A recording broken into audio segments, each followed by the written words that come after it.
aceitarmos um filme. Criou um novo presente Substituir os espectadores para não ser mais As meninas de Velázquez. se essa relação é feita como uma cidade À noite, no seu próximo sítio. E a própria leitura é ótimo. Ter à mão opções de espaço. Sobre esse problema amanhã será Tenho hoje. muitas esperanças. António Reis também dizia isto. Jovens cineastas e outros menos. Eu, quando era miúdo, seus 30 e tal anos, tinha uma ideia pré-concebida que era tentar contar histórias em Portugal, que era um país onde não se passava nada.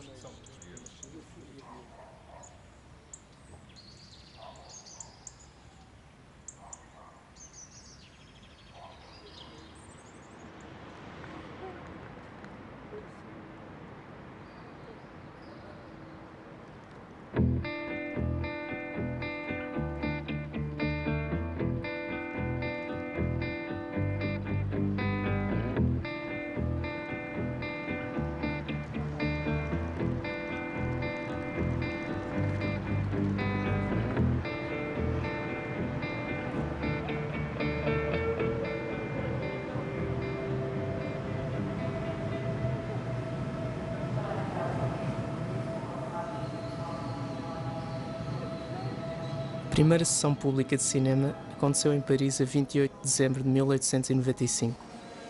Os irmãos Lumière apresentaram no Grand Café uma seleção de 10 pequenos filmes documentais.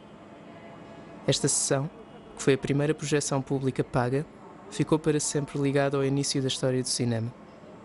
Cerca de um mês depois, os Lumière apresentaram um novo filme intitulado A Chegada de um Comboio à Estação de La Ciotat.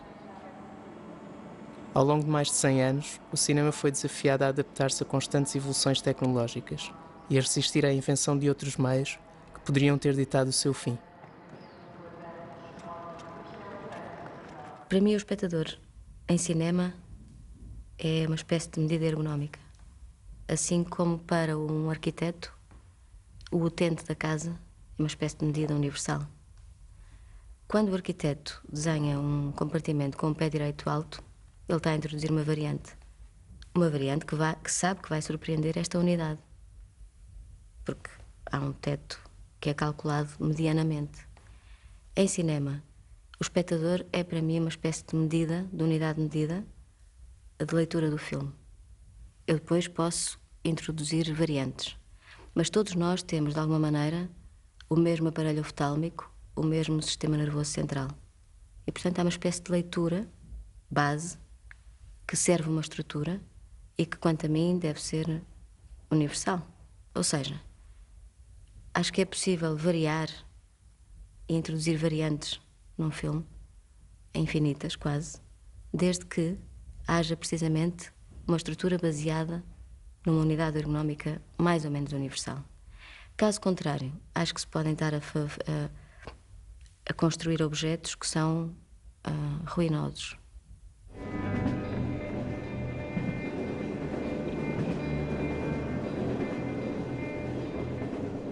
Eu não idealizo a relação entre o espectador e o cinema. Eu não creio que seja desejável até sequer idealizá-la. Acho que, para mim, o espectador é mesmo só operativo.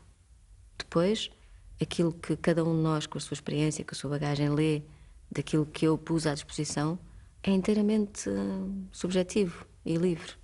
Eu procuro estabelecer uma estrutura clara, que seja legível para além de interpretações mais subjetivas. Depois, há vários layers de leitura, claro. E alguns são desenhados por mim, outros são desenhados por fatores que eu pus em relação, mas que não domino. E dessa relação entre uma coisa controlada e uma leitura inteiramente subjetiva, nasce a relação do espectador com o cinema, que não é controlável por mim, nem creio que por ninguém. Mas há aqui uma distinção a fazer, quanto a mim, que é, eu penso no espectador, o que não quer dizer que penso no público. Para mim, o público é um grupo de pessoas que se reúnem aleatoriamente em circunstâncias infinitamente variáveis. Portanto, eu não sei o que é, não quero saber. O espectador, sim, preocupa-me.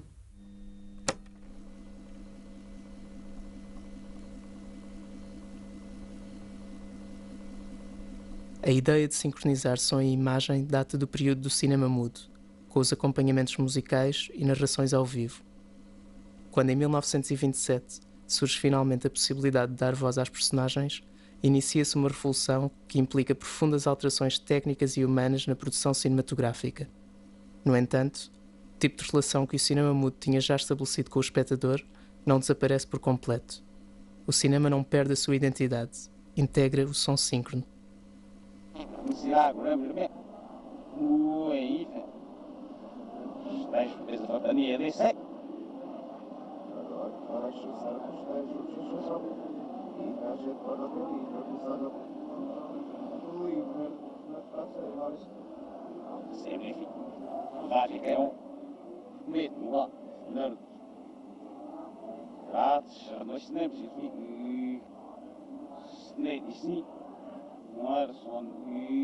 No fundo, o que tu tens que fazer hoje em dia é cada vez mais emergente, sobretudo trabalhando desde logo com os miúdos, é fazer-lhes ver que há outro tipo de códigos de imagem que não são os da televisão e os dos jogos de computador e, portanto, e essa diversidade, impor essa diversidade é fundamental. O cinema nunca vai acabar. Eu não sou catastrofista relativamente ao cinema. O cinema tem um papel importante que não é a televisão. A televisão não substitui minimamente.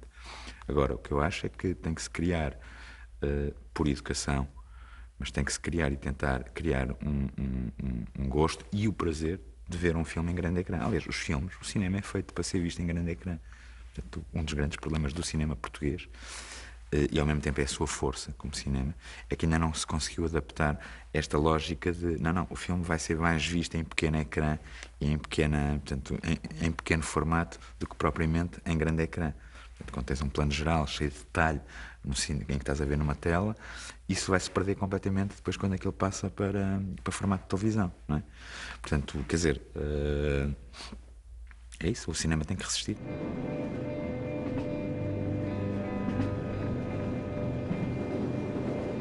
O que os filmes têm que procurar público, quando estão prontos, têm que procurar público, têm que procurar serem vistos e de preferência, e se isso acontecer e se conseguir estabelecer uma relação de prazer com os espectadores, é excelente.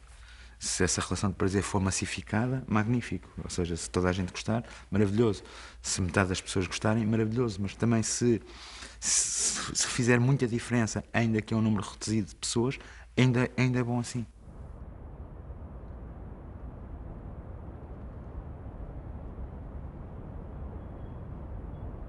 As primeiras difusões regulares de televisão aconteceram em Nova Iorque e em Los Angeles em 1938. Em 1949, existiam 1 milhão de televisores nos Estados Unidos da América. Em apenas 10 anos, o número aumentou para 50 milhões. A difusão do sinal criou um novo paradigma de acesso a conteúdos audiovisuais. As emissões televisivas ditavam o fim das salas de cinema como local exclusivo de exibição. O sinal vencia a barreira do território e da materialidade. Confirmava-se a ideia de globalização.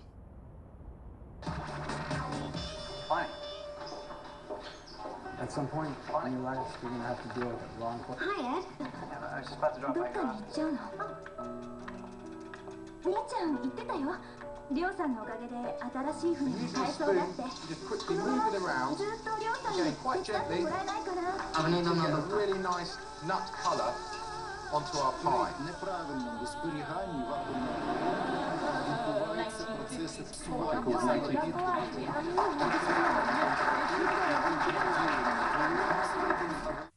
Por um lado, eu acho que há neste momento, de facto, uma preponderância enorme da televisão. Enquanto cultura, enquanto enfim, entidade que criou um sistema de valores muito próprio, que não tem a ver com canal X ou Y ou Z, quer dizer, é comum. E pior isso, transbordou, passou para a imprensa, passou para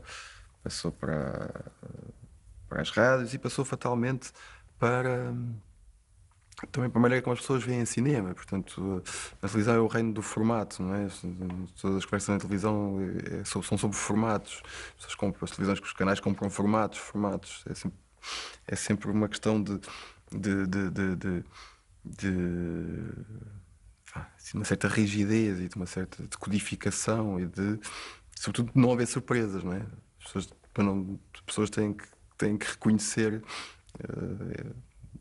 A televisão é pensada para que as pessoas reconheçam aquilo e não estranhem, porque se estranharem, se calhar vão mudar de canal. Portanto, é uma coisa muito previsível.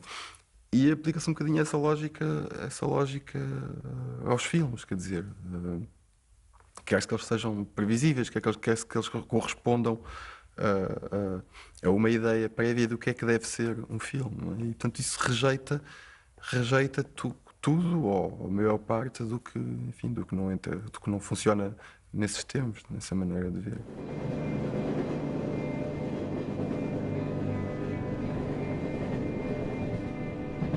Muitas vezes essa história essas conversas sobre a relação com o espectador e sobre a maneira de tratar o espectador descambam numa espécie de quase de desresponsabilização, de infantilização do próprio espectador, como se o espectador precisasse de cuidados especiais, fosse assim uma criatura mais ou menos desamparada que vai a uma sala de cinema e depois há um filme perante o qual ela fica desamparada e, portanto, o filme tem que a tratar bem e tem que pensar nela e não sei o quê. Eu acho que o espectador de cinema não é isso. Antes, pelo contrário, são pessoas adultas ou quase adultas, inteligentes, que sabem muito melhor o que é que querem do que, se calhar, os filmes pensam.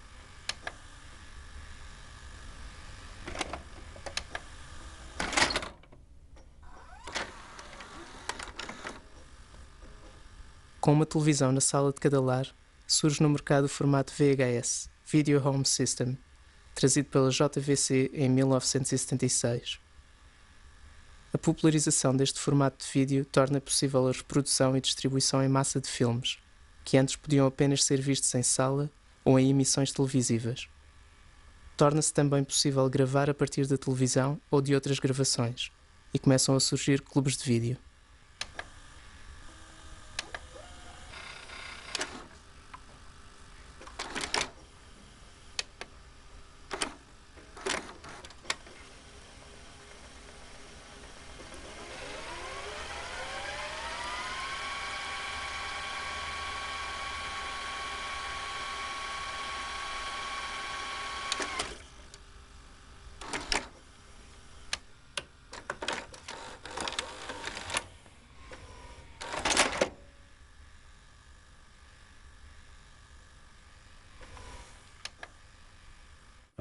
Você tem uma miríade de ficções. Nunca andaram tantas ficções no ar. Você toca na net e aparecem pequenos filmes, pequenas histórias. Como digo, os próprios noticiários. Os noticiários hoje em dia o que é que são os noticiários? São folhetins. Os noticiários deixaram de ter uma função informativa, são folhetins. E que duram o tempo que o espectador se interessa por ela, depois desaparecem de cena. Não é? Mas são ficções sem dono, são ficções que ninguém organiza, ninguém ordena e de certa maneira informes e efêmeras. Portanto, isso eu não diria que é preocupante, porque a história é feita de momentos altos e baixos, estamos num momento baixo.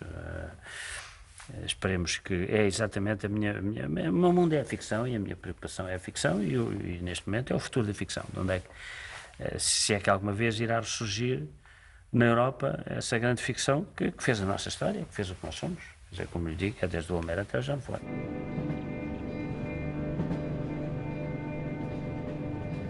Nós no vídeo, na internet, não vemos um filme, vemos a reprodução de um filme. Como você não vê uma reprodução de um quadro, não substitui a visão do quadro. Você vê as meninas do Velázquez, ou vê a Ronda da Noite no seu próprio sítio e a própria pintura, e depois vê é ótimo ter à mão reproduções dos quadros, mas isso não substitui a visão do quadro. Portanto, são coisas completamente diferentes. Agora, outra coisa é produzir ficção para esses novos mídias. São duas coisas completamente diferentes. E isso, de facto, até hoje ainda não há, digamos, nada que tenha atingido, digamos assim, a dimensão que o cinema já teve. Quer dizer, é possível que venham a ter. Eu acho que lhes falta a esses meios, como falta, por exemplo, a música. Há coisas extraordinárias, toda a história da música pop já tem uma história extraordinária, mas não rivaliza com a ópera, né, com a grande música sinfónica, são coisas completamente diferentes. E, portanto, eu acho que, nesse sentido, nada substitui o cinema. Agora que, de facto, isso destronou o cinema tirou do seu pedestal de privilégio de ser o veículo de transmissão das histórias através de imagens e sons, isso é um facto. Agora, que consequência é que isso vai ter no futuro, não sei.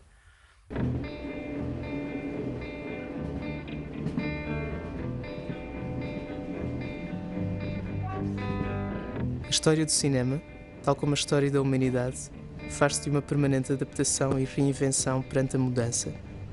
A mudança, dizia Heráclito, é a única constante. Vivemos hoje rodeados de imagens. Ao longo do tempo, a oferta multiplicou-se, aumentou a velocidade dos nossos movimentos e do nosso olhar. Mas o cinema tem vivido da enorme resiliência da sua relação com o espectador, num movimento circular de exigência e entrega.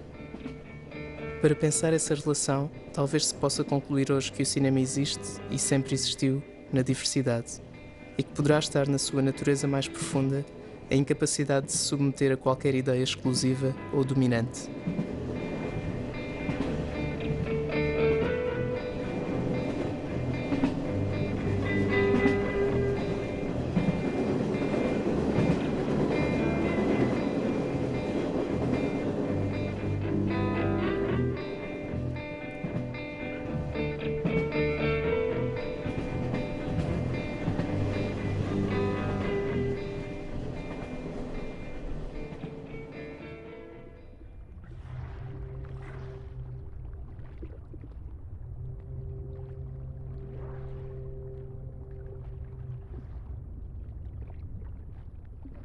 Os portugueses não gostam de se ver a si próprios.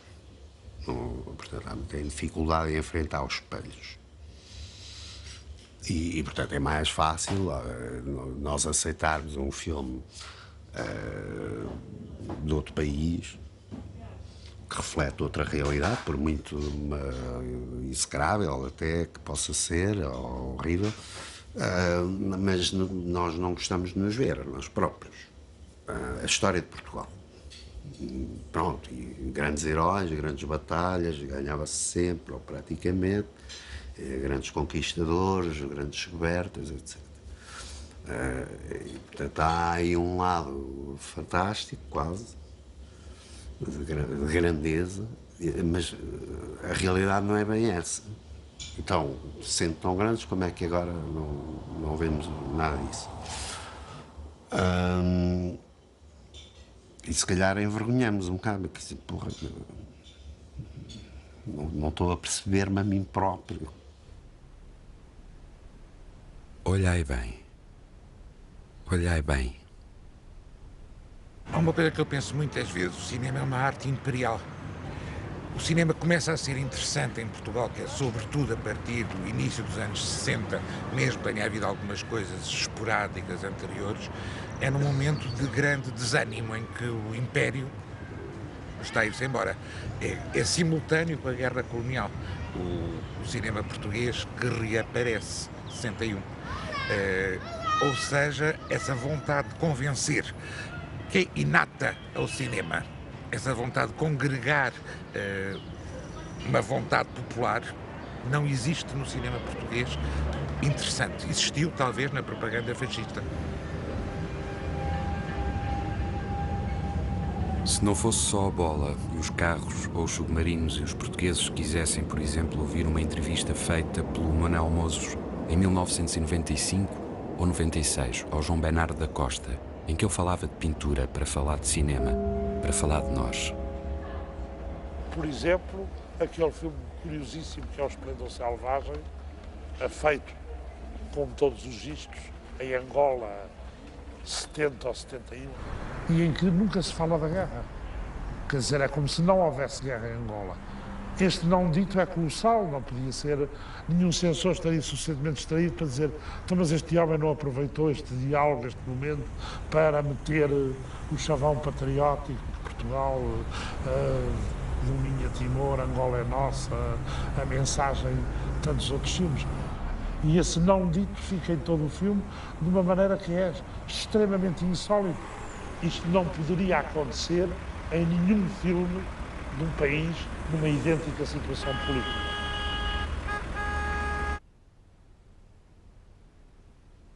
Dizia João Bernard que escola portuguesa aplicada ao cinema achava que tinha ouvido ao pau rocha, expressão que se costuma aplicar à pintura dos séculos XV e XVI, um ar de família que percorre os quadros do Museu Nacional de Arte Antiga, ausência de fundo até ao século XVI, fixidez, uma ausência de olhar de que ex homo será o quadro emblemático, raríssima representação de Cristo sem olhos, um Cristo sem olhar. Todos estes séculos de história de relação com o mar é como se tivessem desaparecido e só ficaram os surfistas.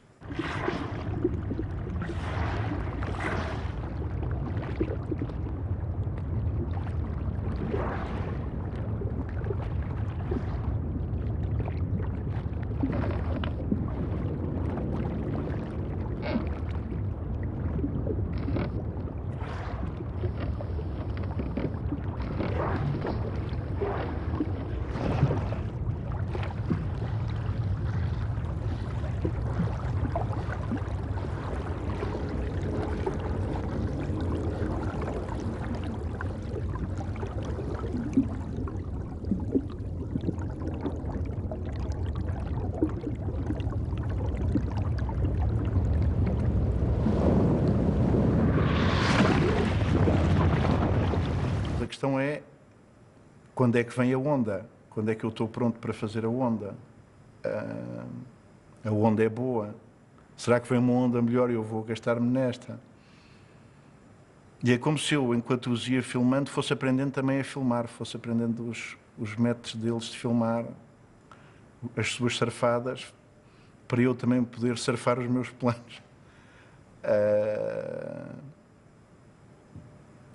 Porque, no fundo, o surf é uma atividade contemplativa, como o cinema. Portanto, eles estão todo o tempo, todo o dia, diante do mar, a ler os sinais do mar, a prever o que vai acontecer no mar.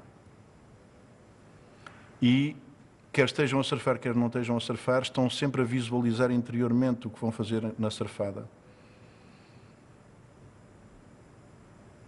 Eu nunca consegui, com os planos, essa destreza ontológica de uma total conexão com uma energia que nós não controlamos.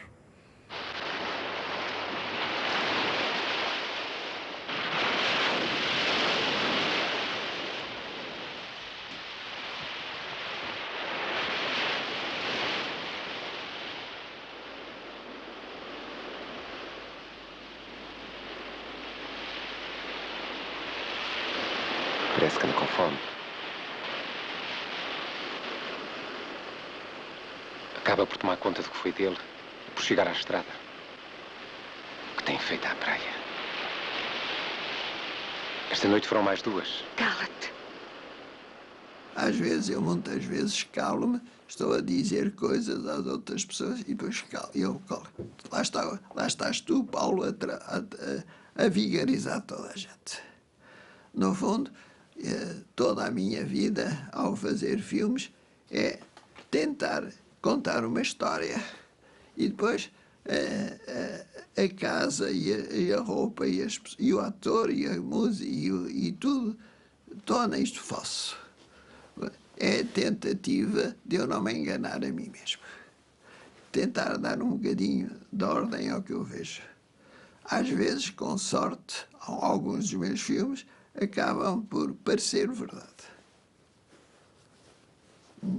Muitas vezes não sucede assim.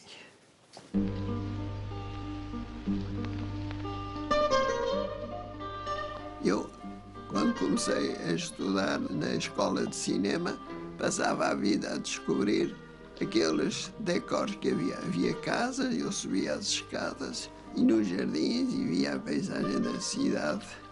E de repente vinham-me ideias. Certas coisas pareciam-me, digamos, a tradução ideal de certos sentimentos. Aqui alguém matou alguém. Aqui alguém matou alguém. Tinha um bocado essa monomania, porque havia lugares predestinados.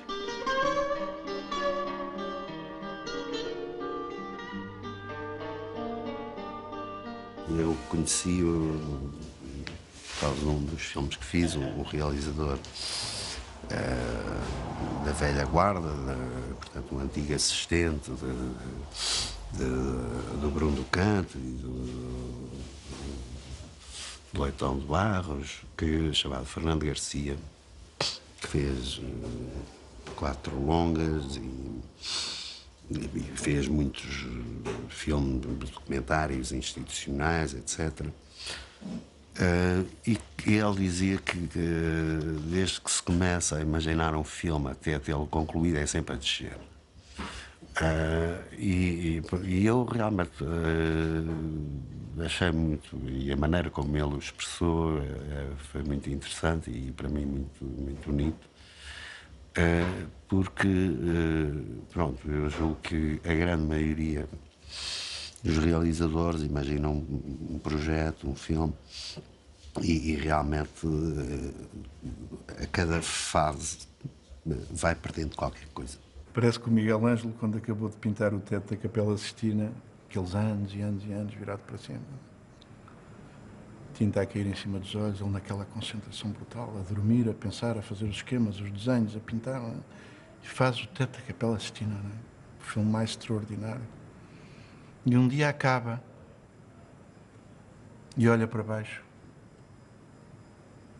e vê como é pobre tudo o que ele fez, não é? O que o Bazin diz é que se eu filmo um rosto, o António Reis também dizia isto, se eu filmo um rosto, eu tenho na película esse rosto. Não tenho a representação de um rosto. Olhai bem.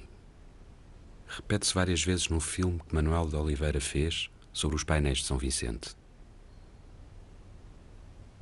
Quando o Oliveira diz que filma-se a representação, filma-se a pose, filma-se a síntese que está nos painéis. Aquelas personagens sintetizaram-se para serem pintadas, não foram captadas no movimento da vida. Nesse sentido, o cinema, que é acima de tudo uma arte do movimento, porque é a duração e o tempo, tem uma grande dificuldade em filmar pessoas que estão ali em pose, mas filmas. Quando lhe contei deste projeto, o Paulo falou de uma coisa que foi a esquisitice do cinema português. Podemos falar sobre isso? Não, você ainda vai filmar ou não? Estou a brincar consigo. Olha, segunda take, o Manuel de Oliveira, quando eu filmei a ele, no filme que eu fiz sobre ele, sobretudo nunca me repita a pergunta. Como é que se transmite? O vírus. Todos aqueles elementos que constituem a narrativa teatral, dramática e cinematográfica, que é quase a mesma, não têm existido numa tradição literária portuguesa, onde as personagens se diluem na prosa, são acima de tudo, são pessoas, figuras que emergem na prosa. Por exemplo, no Raul Brandão, há uma enorme prosa torrencial, ele chama humus, portanto só se vê restinhos, vê-se um ocito de uma pessoa, um bocadinho de ramo, vê-se umas coisitas, mas não se vê as personagens com aquela rotundidade que faz a ficção. Quando o Ian Foster faz lá na Aspectos do Romance, diz que há personagens redondas e personagens flat. As personagens da nossa cultura são muito flat. Quando muito, há retratos extraordinários. Os retratos do Columbano são extraordinários, mas não estão desinseridos de tudo, são fantasmas, são umas aparições que ali surgem. São retratos do Columbano a olhar para os seus amigos intelectuais, artistas, e a dizer-lhes adeus, são mortos, estão quase a morrer. O retrato do Antero é sublime de despedida, já é um morto quase. Parecem afogados, escreveu Raul Brandão, que também seria retratado por Columbano poucos anos mais tarde.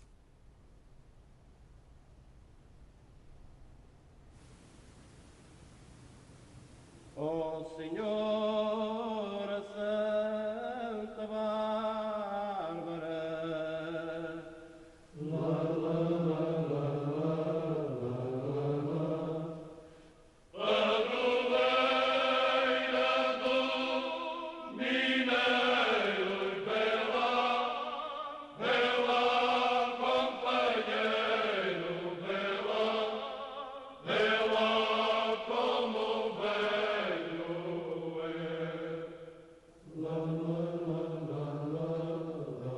eu julgo que há um lado positivo nessa coisa quase congénita. Ok, pronto, eu nem nunca vi filmes portugueses, mas eu faço filmes portugueses iguais não, mas pronto, tem essa marca de pronto, ok, porra, lá vem um filme português.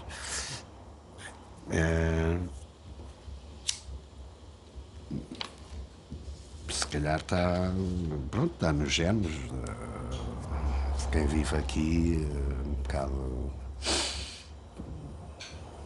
olhar para o mar e com Espanha pelas costas, ou vice-versa. E pronto,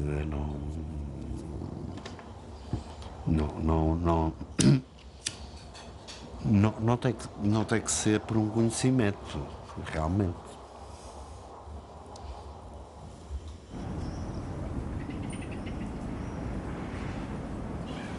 Lisboa sempre foi uma aldeia pequeníssima, muito pouca gente. Eu, de um modo geral, tenho um defeito. Tenho muitas esperanças digamos, de jovens cineastas e outros menos jovens e que estão quase a acertar. Eu tenho muitos casos que fico, eu faço, cuidado, está quase a fazer uma grande coisa. Eu tenho, em alguns casos, até tenho escrito textos a anunciar. Aparece o Dom Sebastião, um tipo extraordinário. Às vezes engano-me, mas às vezes aparecem tipos muito bons. Nada diz como é que se faz esta tradição que existe realmente, mas é um processo muito solitário e frágil. Só as pessoas mais esquisitas é que vão fazendo esses ecos na cabeça. Isto é como o tal, isto é parecido.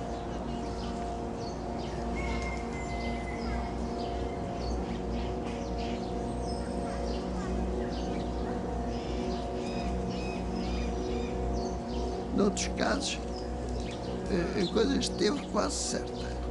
A cena estava quase perfeita. O que é que falhou?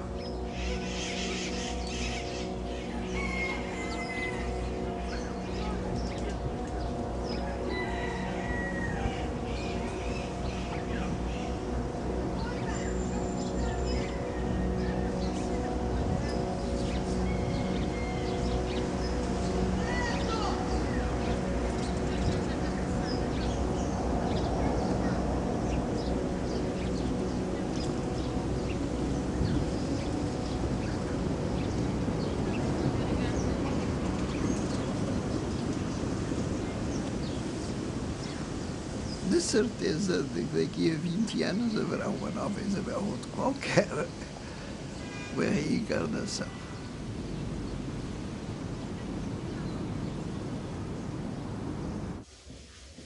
Então, e hoje, quais eram os filmes portugueses que punhas numa lista dos... Dos quê?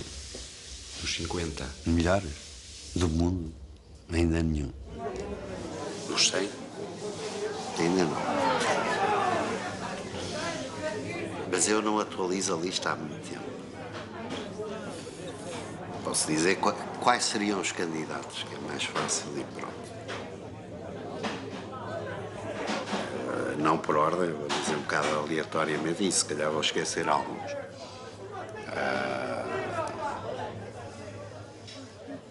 Blarmino, Mudar de Vida, Verdes Anos, Trás-os-Montes, A Caça, Recordações da Casa Amarela, Quarto de Vanda, Sangue,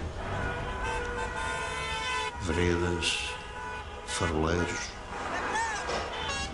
Aquele Querido Mês de Agosto, Tempos Difíceis, Lisboa Crónica Antártica,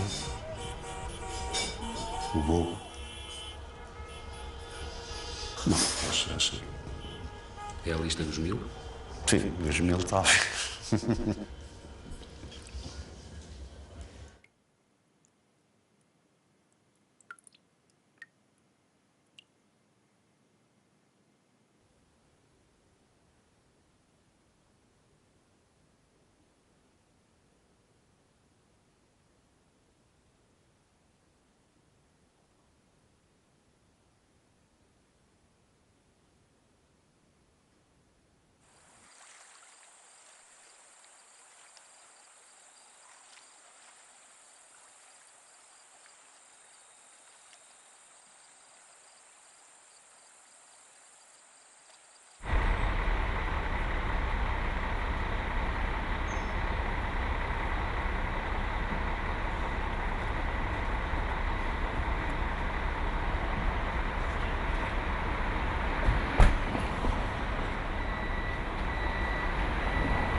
um país chamado à beira-mar plantado, virado para, miticamente, para os descobrimentos, para a aventura marítima.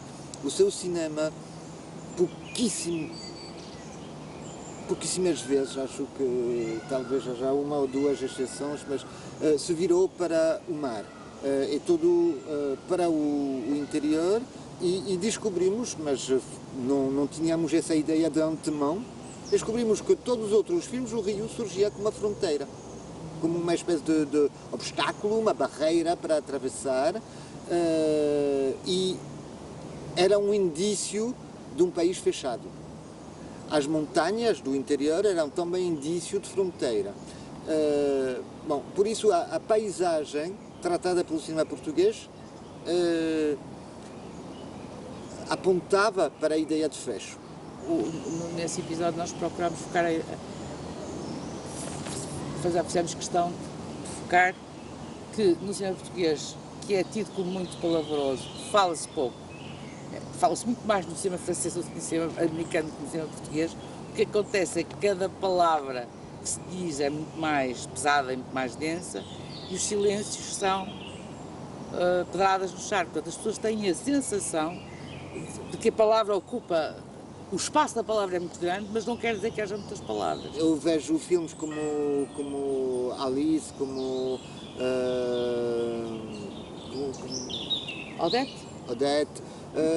São filmes onde logo no próprio guião, entre aquela que anda de patins no supermercado e aquele que coloca câmaras de vídeo em todas as esquinas, estamos num universo que é um universo urbano, europeu, ocidental, que não tem nada de específico de Portugal.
Andava à procura de uma situação em que pudesse fechar um grupo de mulheres durante 24 horas seguidas, durante um período de tempo, mas em que tivessem que estar juntas 24 horas.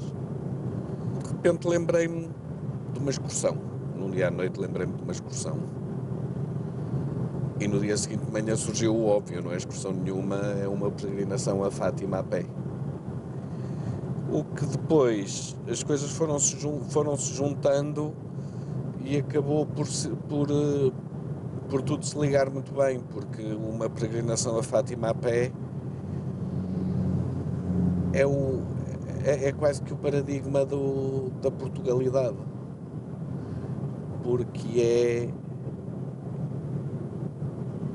é a crença no transcendente e real em contraste com a vida pequenina e difícil que as pessoas têm em Portugal.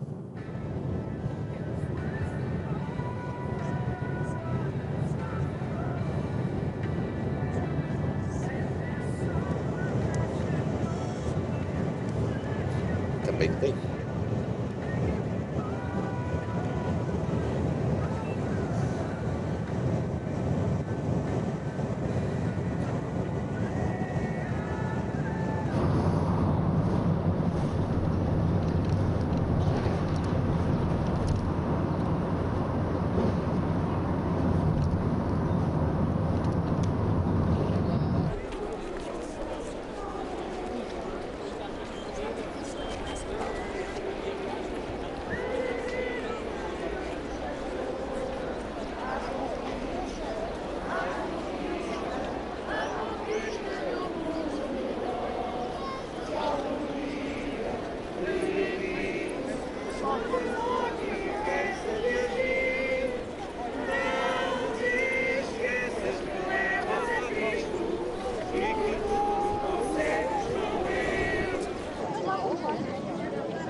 Eu, quando era miúdo, até aos 30 e tal anos, tinha uma ideia pré-concebida de que era difícil inventar histórias em Portugal, porque era um país onde não se passava nada.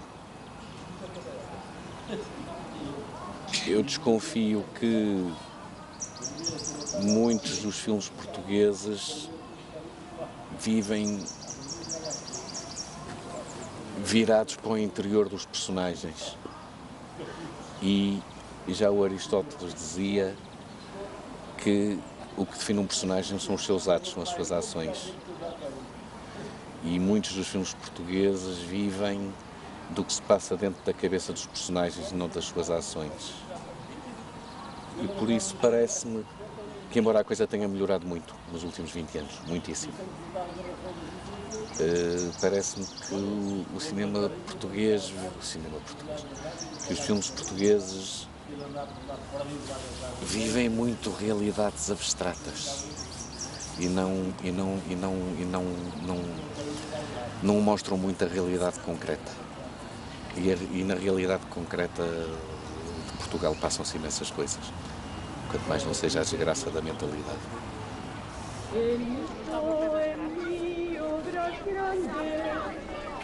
Su amor es más fuerte que el tiempo, triunfó sobre el mal de este mundo, derriba a los hombres soberbios, unidos a todos los pueblos, cantamos al Dios que nos salva.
Neste momento os cinemas estão todos concentrados em centros comerciais, tem uma regra, um código que é comer e beber, e na Corte do Norte houve isso. Houve uma ideia de passar filmes em salas em que não estão preparadas para aqueles filmes. Porque é que o teatro tem mais gente que o cinema hoje em Portugal? Tem.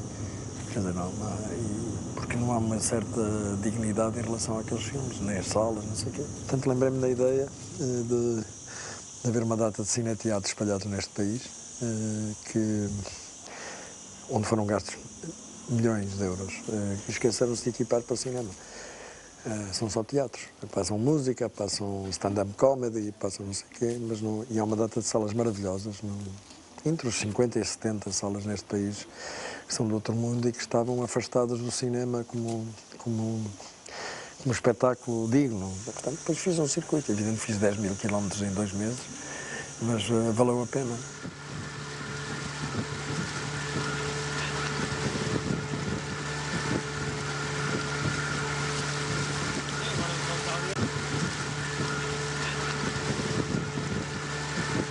Eu nunca fiz outro filme que não seja português. Fiz sempre filmes portugueses, mesmo quando adaptei estrangeiros, como o Dickens nos tempos difíceis, liguei aos novos ricos do cavaquismo. Quando fiz o Diderot, também foi sobre Portugal. Quer dizer, nunca fiz nenhum filme que não fosse sobre Portugal. Quer dizer, isto é evidente assim, se tu filmares a tua rua, filmas melhor que a rua do vizinho. Se filmares Lisboa, eu sei filmar melhor Lisboa do que filmar Madrid. Não há que saber. Quer dizer, é essa relação com a proximidade das coisas e, portanto, quanto mais filmar perto da minha casa, melhor.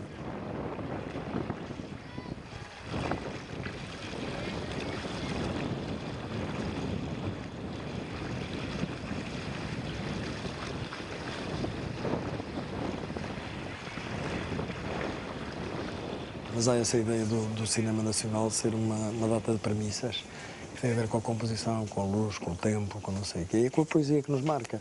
Por exemplo, nós todos sabemos porque é que a nossa canção é fado e a espanhola é flamenco. No entanto, a raiz, se calhar, é a mesma, não é? Dos árabes, não sei o quê, misturado com os marinheiros. Mas eles são mais agressivos, têm uma pulsão de vida que nós não temos. Nós temos um bocadinho uma pulsão de morte. Não é? Aquela ideia maravilhosa de Oliveira, filmar um filme sobre as derrotas portuguesas, é uma ideia portuguesa, não é? É a glória de perder. E os espanhóis é a glória de ganhar. Quer dizer, há assim coisas diferentes nossas.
There's no doubt you're certainly driving me wild.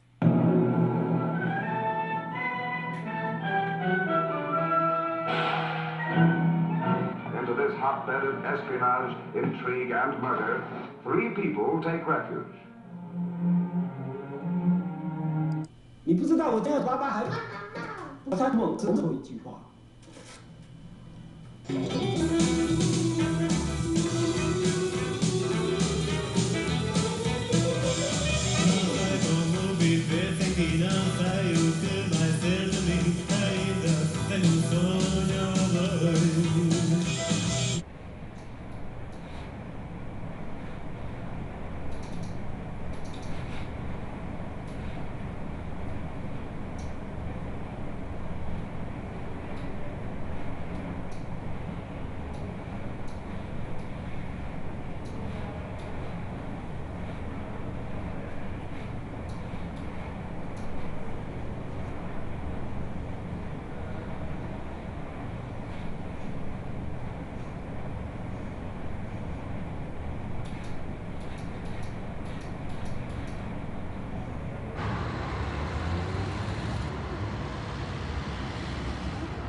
Eu suponho que as minhas memórias foram basicamente âncoras para o trabalho que nós desenvolvemos.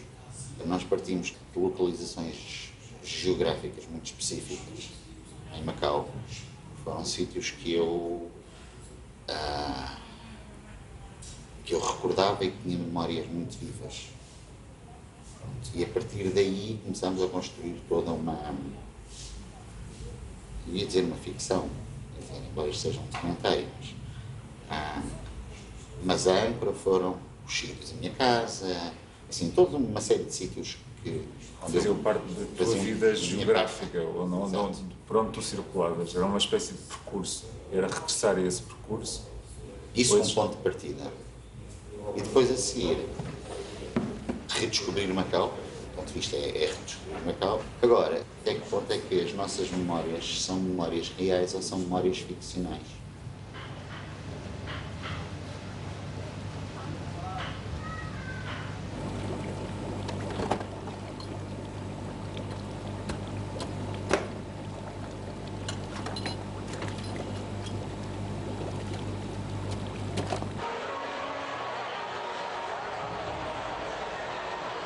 Tantas imagens porque é fácil fazê-las agora. Se tivesse o telemóvel ligado, podia agora estar-te a filmar e como, sei lá, eu agora estive em Cannes, Michel Gondry estava no júri em Cannes. Michel Gondry estava sempre a filmar. Pá, aquele, sei lá, é um tipo porreiro, mas eu achei que, também excesso, não é? Porque é preciso estar sempre a filmar? Tem sempre aquela necessidade de estar a registrar tudo o que está a acontecer. Bom, ele também tinha uma função. Está bem, ele estava a fazer um videoblog, não sei o quê, depois caía.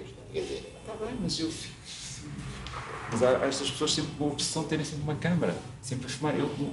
Eu acho que acontece-me exatamente o contrário. Acontece-me não filmar nada. Não, a sério. O que acontece-me é não filmar nada, não tirar fotografias, é fazer exatamente o oposto. João Pedro Rodrigues foi escolhido para The Next Director pela Cinemateca da centenária Brooklyn Academy of Music e pelo Harvard Film Archive. The Next Director é uma iniciativa que pretende mostrar aos nova-iorquinos os realizadores mais inovadores que irão marcar o futuro do cinema mundial.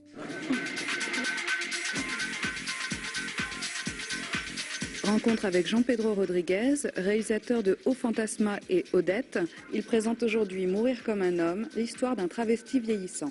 That was also why I chose to film in 1:33, the screen format. Because I wanted to make a film that was in color, a musical, a melodrama, but not spectacular. Eu não represento o cinema português. Represento no sentido quando o meu filme vai a um festival, representa o cinema português nesse festival. O meu e outros filmes, às vezes, ou só o meu, mas não... Não significa necessariamente que seja representativo. Ou que eu seja o cinema português. Eu não me sinto o embaixador do cinema português. Fala-se de realizadores, mais do que... Eu acho que são mais as pessoas individuais que atravessam fronteiras.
Há uma ilusão de que o bombardeio de imagens que recebes, aquele bombardeamento terrível que vem através da televisão, da internet, etc., que é uma sucessão gigantesca de imagens, te vai cultivar o olhar. Eu acho que não. Não, pelo menos de um ponto de vista mais profundo. Na verdade, o que estás a receber é mais informação, mas tens menos tempo para descodificar essa informação. Ou seja, daqui a 5 minutos já não te lembras de uma coisa que viste lá atrás. Porque, entretanto, recebeste mais 500 outras. E eu não tenho nada a certeza que a longo termo isto vá produzir uma maior cultura cinematográfica.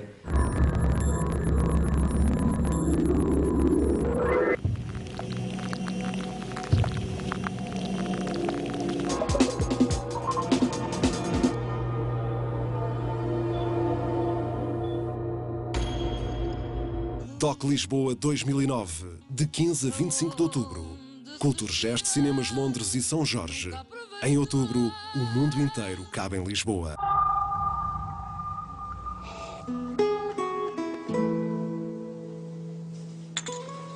O Jean Cocteau costumava dizer, a propósito de quando o Festival de Cannes abriu, que os festivais eram um lugar apolítico, era onde finalmente se juntavam a Rússia, se juntava aos Estados Unidos, se juntava uma série de nacionalidades e que os cineastas conseguiam estar ali e conversar todos em conjunto porque falavam a mesma linguagem que era a linguagem de cinema.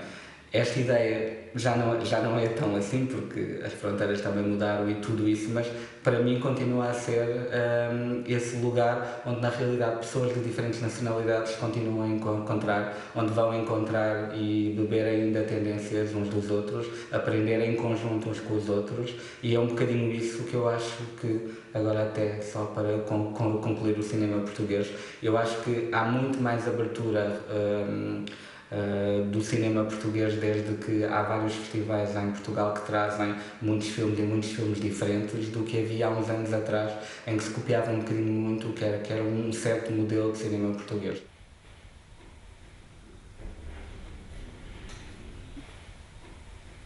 Normalmente o que é importante hoje é o que era importante ontem e o que vai ser importante amanhã, porque os homens são os mesmos, não é? Portanto, vão-te sempre falar do amor, vão-te sempre falar das suas interrogações, vão, consoante a idade que têm, vão falar das preocupações existenciais daquela fase em que produzem um filme, em que escrevem, realizam e produzem os filmes. Nesse sentido, isso vai ser completamente intemporal. O que te muda é a forma. O cinema tem quase mudado mais de cada vez que há uma revolução tecnológica que permite que subitamente as coisas se façam de maneira diferente, mas na realidade as histórias são contadas iguais. Aqueles senhores que entravam ou que saíam de uma fábrica, na realidade continuam hoje em dia a sair dessa mesma fábrica, exatamente da mesma maneira, com outra roupagem.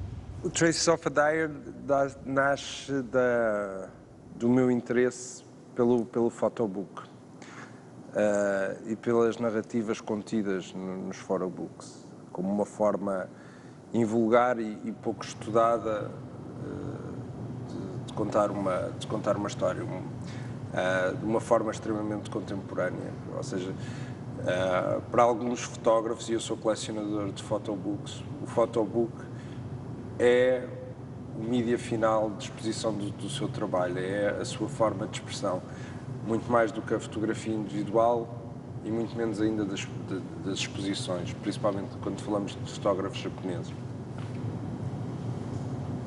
São pessoas que fotografam todos os dias 10, 15 rolos de fotografia.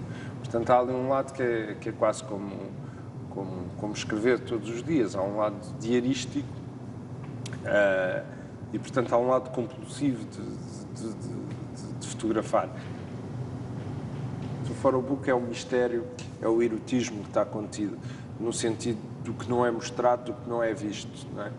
E esse erotismo interessa muito e eu acho que deve estar sempre presente no cinema e nas imagens que tu crias. Porque entre duas páginas de um photobook existe uma história que não está lá e que só existe na tua cabeça, não é? E que é necessariamente diferente de uma pessoa para a outra, não é?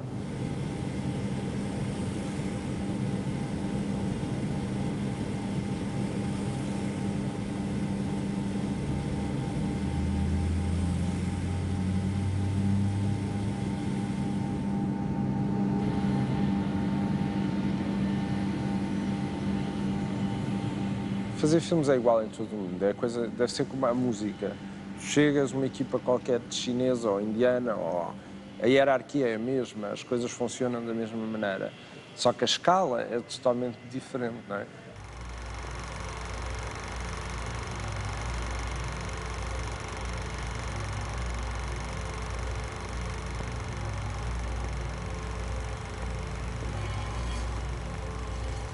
Neste momento, pronto, há esta categoria muito grande que se chama World Cinema, não é? E no fundo são as pequenas cinematografias do mundo inteiro e as cinematografias marginais, por vezes de países com uma grande produção, como a China, não é? Tipo, tens a China a produzir grandes blockbusters e depois tens a nova geração a fazer filmes de autor e de pequeno orçamento e totalmente marginais. Os ciclos de cinema português têm um público específico no Japão, por exemplo, ou em França, e um público que vai à espera de um determinado tipo de filmes, ou seja, existe essa categoria. Agora, é um cinema autoral, portanto, a sua principal característica é isso, é um cinema de autor, e sendo um cinema de autor, cada autor tem características entre si diferentes, mas obviamente que existe um cinema português, como existe uma literatura portuguesa.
Em relação ao Glória, tive, agora por causa deste nosso encontro, fui encontrar aí uma cópia do Glória, estive a ver um bocado do Glória.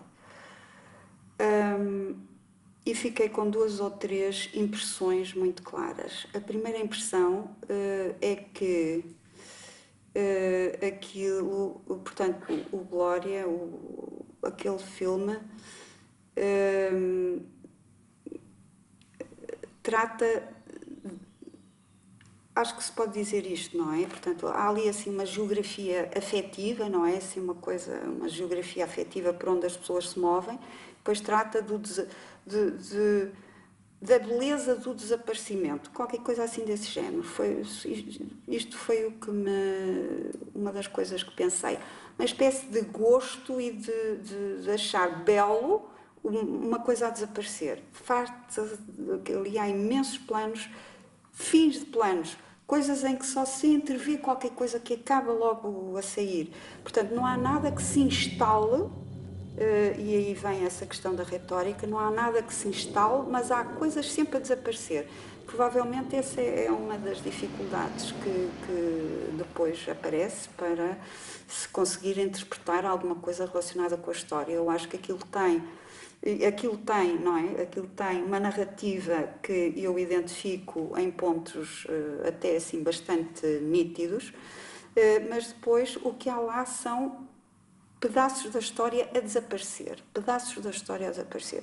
Acho também que aquilo tem uma espécie de uma voz, e essa voz relaciona-se não com qualquer coisa que está lá, mas com qualquer coisa que está off, e esse off lança uma espécie de uma voz sobre o filme. Se calhar isso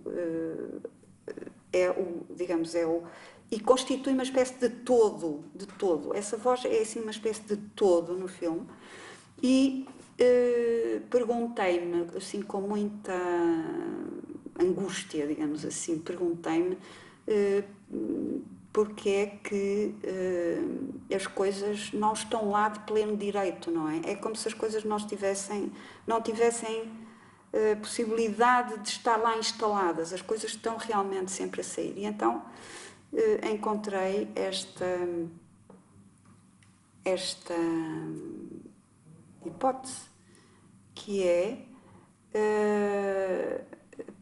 para a questão de perceber porque é que eu queria só tirar coisas, queria tirar, e depois na montagem era reunir as coisas antes que elas fossem cada uma para o seu lado, não é? A montagem foi essa coisa assim, esses 2 movimentos, tirar, e depois reunir para não ficar tudo à toa, perdido aí pela atmosfera, não é? Pela atmosfera dos filmes. O que eu realmente, a possibilidade é esta, é que os ecrãs estão muito cheios de coisas, está tudo ocupado. Uma pessoa pensa num acontecimento, numa situação, numa personagem, num comportamento, num ponto de vista, nisto, no outro, está tudo ocupado, não é? E o que é normal.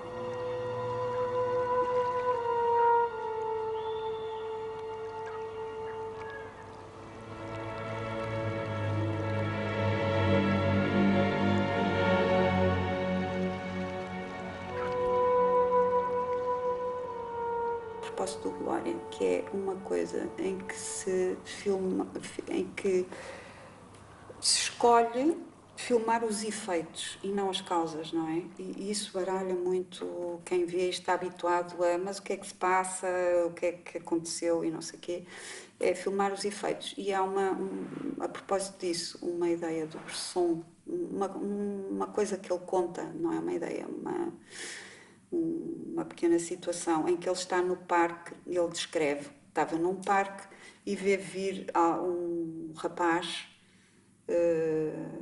vê que ele se aproxima e que de repente a cara dele se ilumina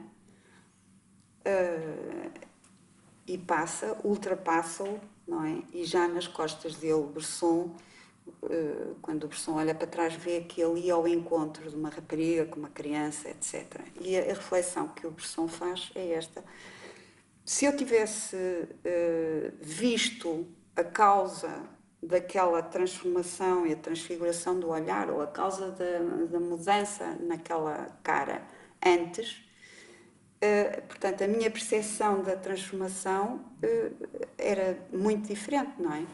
E eu acho que no Glória fugi a trabalhar as causas, as explicações, a tudo o que facilitasse um pouco o estabelecimento, o encadeamento das coisas, não é?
Hoje em dia penso que as pessoas, o cinema atual, os filmes que eu vejo, tem que ser tudo perfeito, tem que ser tudo certinho, tem que ser tudo extraordinário, tem que ser tudo não sei o quê. E não é só no cinema. O frigorífico tem que ser prateado e tem que ter toca campainhas quando a gente abre, faz gelo na porta, a estação do metro é extraordinária, tem que ser tudo alinhado, perfeito. As paredes são completamente lisas. Antes um pedreiro passava, pá, e aquilo ficava às vezes assim um bocadinho... Mas não, isso não é admissível hoje em dia. E eu acho que essas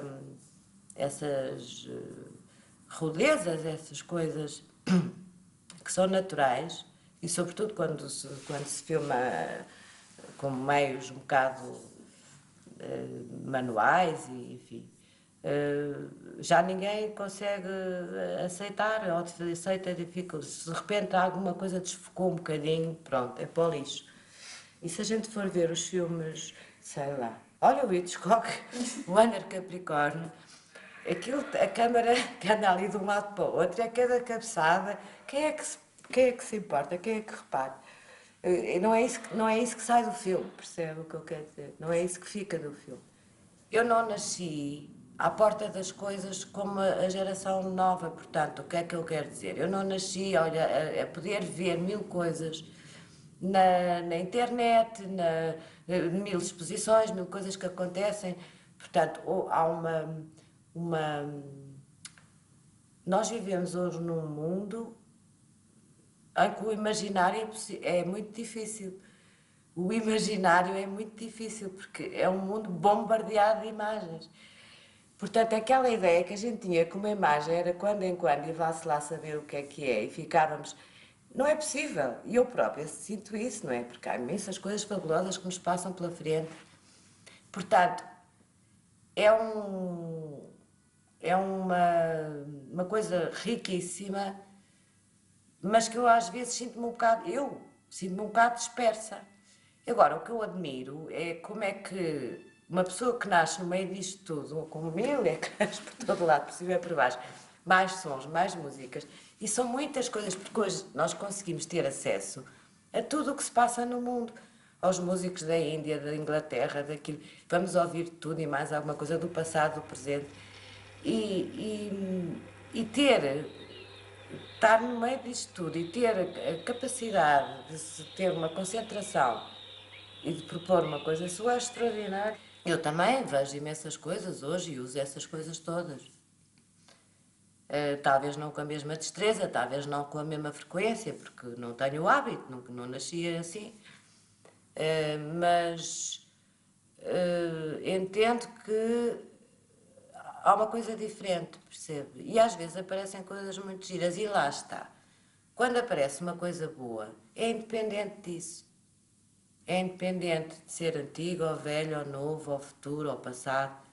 O que eu gosto de encontrar, e realmente lá voltando um bocadinho àquela coisa de ser original, o que eu gosto de encontrar não é uma coisa original, é uma coisa que tem um ponto de vista único.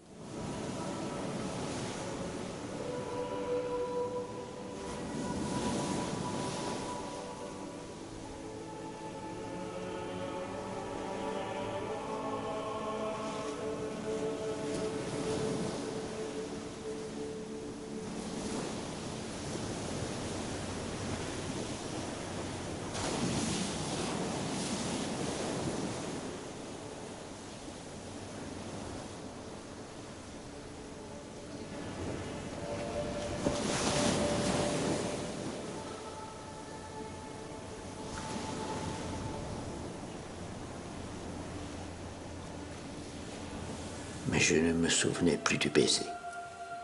Eu tenho a impressão que estamos a passar por uma fase em que a memória, no geral, não está a ser amada, não está a ser precisa. Ou acha-se isso? Eu acho que talvez isso não quer dizer que eu saiba tudo o que está para trás, nem nada que se pareça, nada. Mas gosto de ir de vez em quando, gosto de perceber como é que é isto e ler também coisas para trás e ver coisas para trás. E hoje em dia às vezes vejo que as coisas chegam muito depressa e já está, percebe? E aí perde-se um bocadinho há um outro entendimento, não quer dizer que seja uma coisa académica e muito intelectual e não sei o que, meu Deus, que também de repente é um pastelão, um empadão, mas às vezes, porque nessas coisas também se encontram coisas muito sinais que depois, se a gente reparar bem, vão se repetindo sempre. E isto, eu penso que se calhar é o fim de uma civilização, a nova era que aí vem de, não sei, de tecnologia e ciência, porque já tivemos, como dizia a Agostina Bessa Luís, isto também já durou 2000 anos, olha, já não foi nada mau.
É a geração das redes sociais. Ora, a própria expressão rede social é uma expressão que, do meu ponto de vista, carece de ser discutida, porque precisamos de perguntar quando é que uma rede existe e quando é que ela de facto é social. Isto é, quando é que produz um efeito de sociedade. E, tendo em conta todas estas dúvidas, não sei se aquilo que existe no cinema português não será mais um somatório de pessoas que, direta ou indiretamente, experimentam estas questões e menos um conjunto de valores e de orientações que pode definir uma geração. Dá um bocado, mano. Dá cerveja. I am.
Eu acho que tudo é narrativo e o cinema é talvez a arte que encontrou a possibilidade de filmar outras coisas, de filmar o tempo das coisas, de filmar o inexplicável também, não é?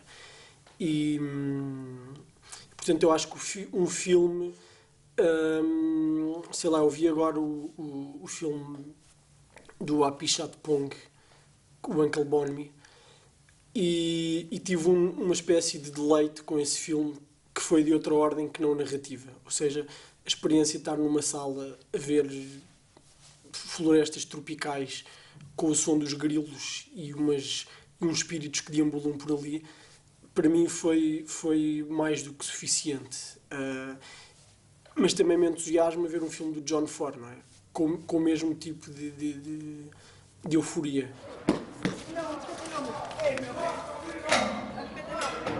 Não sabes rica, tu? Não sei rica nenhuma, meu. Não sabes rica, tens a certeza? Tenho a certeza. Olha para a minha cara. Onde é que está o alemão? Onde é que está o alemão, cara?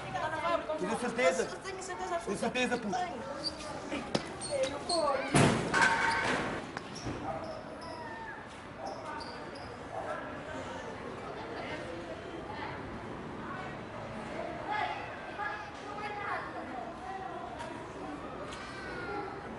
Quem faz estas telenovelas, alguém pensou em mim, ou no meu pai, ou na minha namorada, quer dizer, ninguém pensou em mim, porque eu não vejo nada ali, não me identifico com aquilo.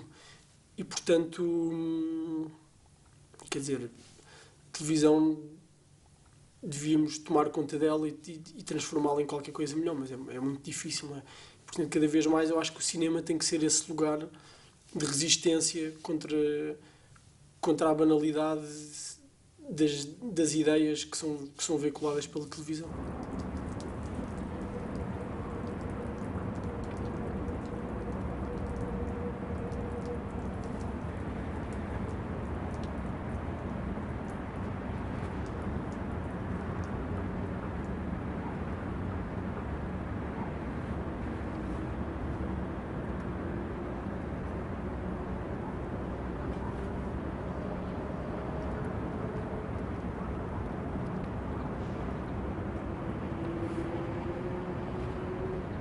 O que é uma nova geração? São 4 ou 5 tipos com menos de 30 anos cujo trabalho tem sido visto? Eu acho que não, quer dizer, acho que há pessoas muito interessantes a filmar e ainda bem que existe esse convívio cá com realizadores de 70, de 100 anos 50 e de 20 anos a filmar, mas não acho que exista uma nova geração nesse sentido de se enfiar tudo no mesmo saco.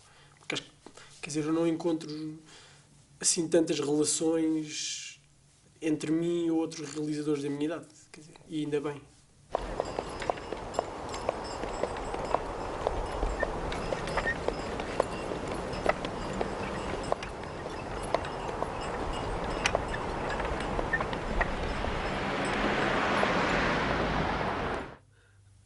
O que eu quero fazer com o meu cinema é talvez explorar quais são as novas formas de viver, as novas formas de vida que estão a questionar ou a inventar uma possibilidade diferente do que existe ou dos lados negativos que existem hoje em dia. O mundo está a mudar a uma velocidade enorme, tecnologicamente e em termos as migrações ou a facilidade que as pessoas têm de viajar hoje em dia, e também os conflitos contemporâneos que estamos a ter hoje em dia, e também o acesso à informação que toda a gente tem, são coisas que marcam muito a nossa geração e este novo milénio, não é? dos anos 2000. E quando as pessoas dizem que não há histórias novas para contar, eu acho que isso é muito falso. O Shakespeare é dito pelo Harold Bloom de inventar o homem moderno com o Hamlet, e se comparas isso com a peça grega do Édipo, eu relaciono muito mais, ou tenho muito mais facilidade em relacionar de uma maneira direta com o Shakespeare do que com a peça do Édipo. E acho que hoje em dia também, temos que fazer, basicamente, inventar os personagens e figuras e psicologias para a nossa época. Inventar e encontrar também, não é? Being here with you, with all of this, I'm sort of able to see beyond everything. I'm able to see beyond my children, even though I have none, and even past my grandchildren, and even beyond that.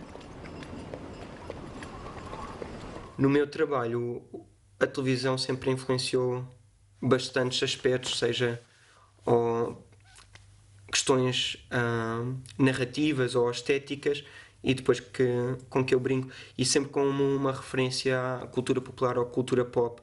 A cultura pop sempre teve muita influência no meu trabalho, e nesse caso específico, por exemplo, um filme que eu fiz, o Visionary Iraq, foi baseado muito na estrutura do OC, do Orange County, e como é que nós pegámos nessas estruturas para adaptar a outra história qualquer. E também nos outros filmes, cada um dos filmes que eu tenho estado a fazer tem sido um estudo de alguma referência popular.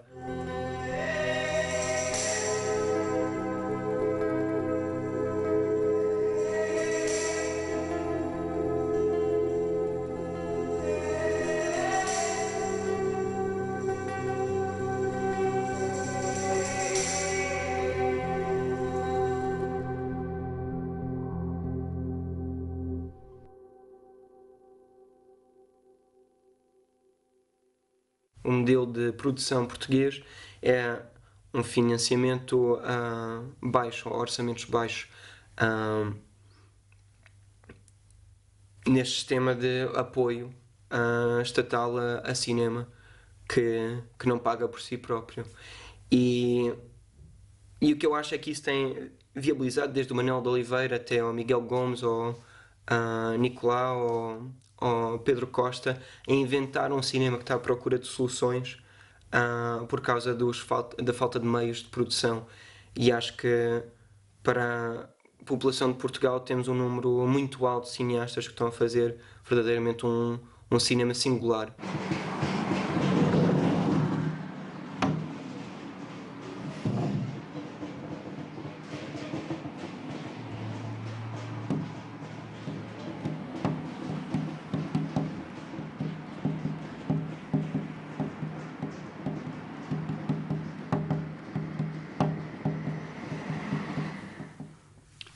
Contar uma história no cinema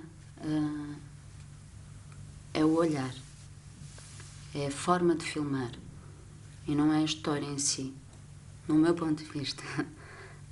Não é a narrativa que conta, não é de onde é que esta personagem vem, o que faz e para onde vai. Estimula-me muito pouco, até porque a minha vida nunca tem um desfecho. Ou seja, eu vivo um conflito ontem e ele não ficou fechado e nunca ficará, até porque o meu ponto de vista sobre esse problema amanhã será outro. E por isso as narrativas não me estimulam, não me estruturam os filmes. Eu acredito que o cinema é o olhar, é a forma de filmar, de olhar para os outros, para as situações.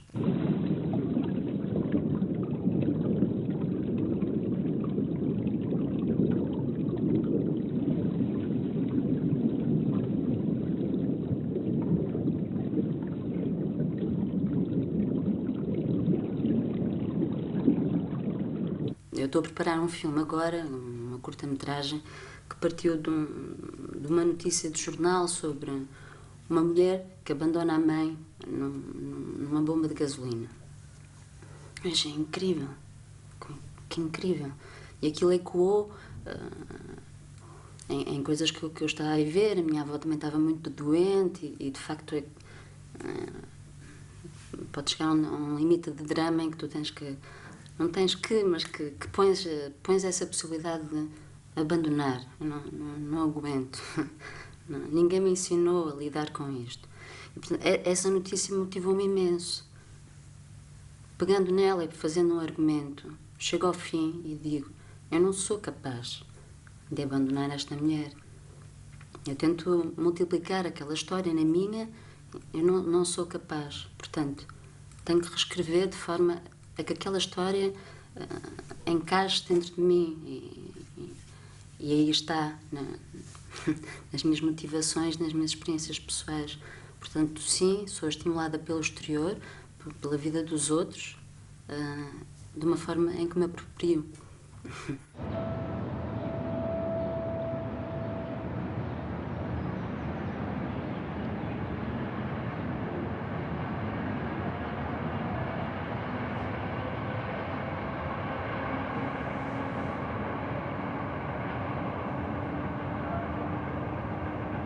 Esta geração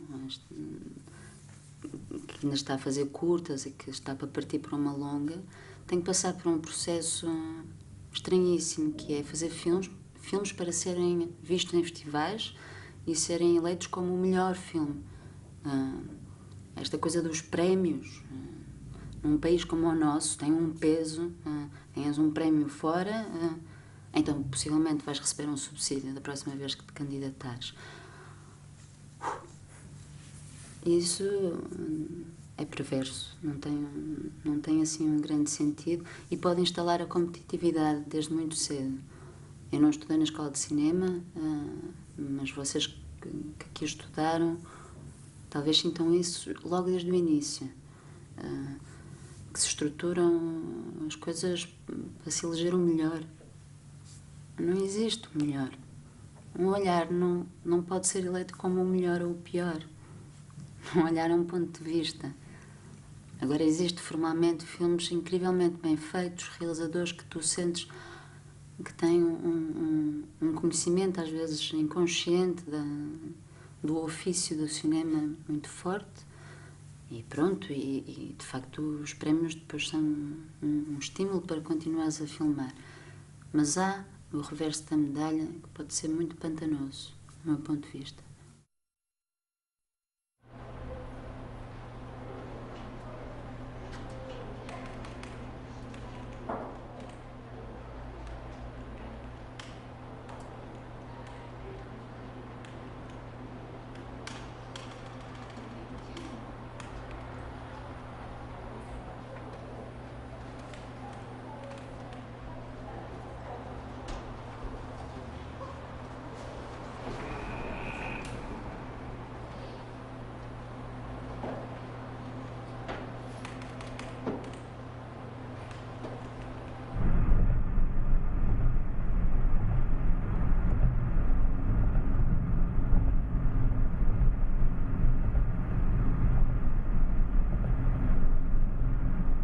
os heróis clássicos são normalmente heróis que lutam para regressar ao lugar de origem.